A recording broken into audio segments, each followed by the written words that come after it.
Әлемдегі ең әйгілі 5 театр. Біріншісі – Театро Колон. Аргентинаның Буэнос-Айрес қаласында 1908 жылы ашылған. Орын саны шамамен 2478-ді құрайды.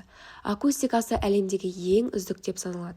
Әлемдегі ең атақты опера және балет сахналарының бірі. Екінші – Большой театр. Ресейдің Мәскеу қаласында 1825 жылы ашылған. Орын саны шамамен 2153 орынды құрайды. Ресейдің ұлттық мақтанышы, балет пен операның жауһары. Үшіншісі – Сидней опера театры. Австралияның Сидней қаласында 1973 жылы ашылған. Жалпы орын саны бірнеше залды қосқанда шамамен 5738 орынды құрайды.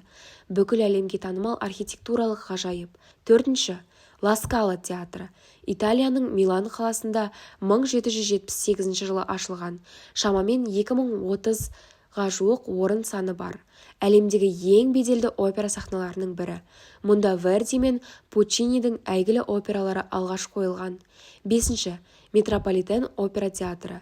Нью-Йорктағы Опера Хаус, ақш-та 1883 жылы ашылған. Ғимараты 1966 жылы ашылды.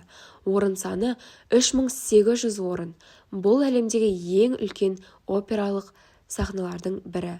Әлемдегі деңгей бойынша опера жұлдыздары осы сахнада өнер көрсетеді.